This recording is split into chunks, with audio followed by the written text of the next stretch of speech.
देवराज news, जनतेचा आवाज जनतेसाठी।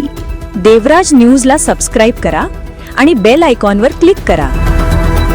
लोकमान्य विद्यालय, जुने नाशिक येथे वार्षिक पारितोषिक वितरण सोहळा व स्नेह संमेलन मोठ्या उत्साहात पार पडले।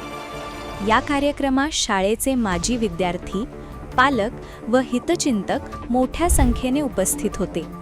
कार्यक्रमाच्या अध्यक्षस्थानी शालेय समितीचे अध्यक्ष माननीय श्री श्रीराम महाजन होते। प्रमुख पाहुणे म्हणून माननीय श्री दत्तात्रय गुजराथी व माननीय श्री मिलिंद धटिंगण यांची उपस्थिती लाभली। विद्यार्थ्यांच्या कलागुणांना अधिक वाव मिळावा तसेच त्यांच्या सुप्त कलागुणांना चालना मिळावी या उद्देशाने स्नेह संमेलनाचे आयोजन करण्यात आले होते। कार्यक्रमात शैक्षणिक व सहशैक्षणिक क्षेत्रात उल्लेखनीय कामगिरी करणाऱ्या गुणवंत विद्यार्थ्यांचा प्रमुख पाहुण्यांच्या हस्ते सत्कार करण्यात आला। इयत्ता 5वी ते 10वीच्या विद्यार्थ्यांनी भारतीय संस्कृती व परंपरा दर्शविणारी विविध लोकप्रिय गीते व नृत्यकला सादर करून उपस्थितांची मने जिंकली। विद्यार्थ्यांच्या सादरीकरणाला पालक व उपस्थित मान्यवरांकडून भरभरून दाद मिळाली। यावेळी उपस्थित पालक व हितचिंतकांनी विद्यार्थ्यांना प्रोत्साहन म्हणून रोख रकमेची बक्षिसे दिली। कार्यक्रमाची सांगता भारत मातेच्या आरतीने करण्यात आली। शेवटी सर्व विद्यार्थ्यांना खाऊ वाटप करून कार्यक्रम आनंदी वातावरणात संपन्न झाला। लोकमान्य विद्यालयाचा हे वार्षिक स्नेह संमेलन असलं तरी माझा अनुभव असा आहे की लोकमान्य विद्यालयामध्ये वर्षभर स्नेह संमेलन चालू असतं। विविध प्रकारची उपक्रम आपल्या लोकमान्य विद्यालयात होतात।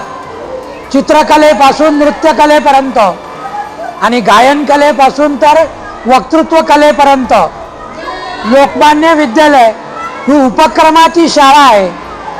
जुन्या नाशिक सारख्या मागास वस्तीमध्ये गेली 62 वर्ष ही शाळा कार्यरत आहे आणि या शाळेमधून विविध प्रकारचे माजी विद्यार्थी आज नाशिक शहरामध्ये आपल्या कर्तृत्वाने नावलौकिक गाजवित आहेत। जागतिक कीर्तीचे डॉक्टर इथपासून तर नगरसेवक महापौर पदापर्यंत ज्यांनी पदं भूषवली आहेत असे सगळे महान नागरिक या लोकमान्य विद्यालयाच्या शाळेतून त्यांची जडणघडण झालेली आहे। या शाळेमध्ये अशा प्रकारे सर्वांगीण उन्नती व्हावी म्हणून शाळेमध्ये दर शनिवारी विद्यार्थ्यांचा संस्कार वर्ग घेतला जातो आणि या संस्कार वर्गातून विद्यार्थ्यांची सर्वांगीण उन्नती केली जाते।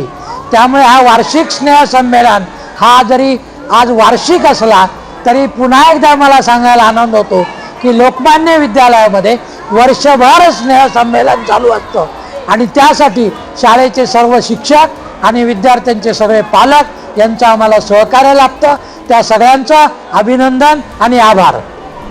बघा, आज आपल्या लोकमान्य विद्यालयाचा वार्षिक स्नेह संमेलन व पारितोषिक वितरण कार्यक्रम या ठिकाणी अत्यंत खेळीमेळीच्या वातावरणामध्ये पार पडलेला आहे। या कार्यक्रमासाठी कार्यक्रमाच्या अध्यक्षस्थानी आपल्या सर्वांचे लाडके आणि सतत आपल्या शाळेवर प्रेम करणारे, आपल्याला सतत मार्गदर्शन करणारे माननीय श्री श्रीराम महाजन सर हे कार्यक्रमाच्या अध्यक्षस्थानी होते। त्याचबरोबर प्रमुख पाहुणे म्हणून आपल्याला लाभलेले मिलिंदजी धटिंगण, त्याचबरोबर दुसरे पाहुणे गुजराती सर, त्याचबरोबर आपल्या शालेय समितीचे सदस्य गोविंदराव विदाते सर, त्याचबरोबर रोहिणीताई कुलकर्णी, विवेकजी पुरकर सर आणि सर्व पालक बहुसंख्येनं उपस्थित राहिले आणि कार्यक्रमाची शोभा वाढवली। मुलांना प्रोत्साहन देण्यासाठी आमच्या माजी विद्यार्थी जो संघ आहेत त्या संघाचेही प्रतिनिधी या ठिकाणी उपस्थित राहिले आणि हा कार्यक्रम अत्यंत आनंदामध्ये आणि उत्साहामध्ये पार पाडण्यासाठी सर्वांनी जे सहकार्य केलं त्याबद्दल मी विद्यालयाच्या वतीने आपले सर्वांचे मनपूर्वक ऋणनिर्देश व्यक्त करतो आणि यानंतर 2 मिनिटं आमच्या अध्यक्ष साहेबांना बोलण्याची विनंती करतो।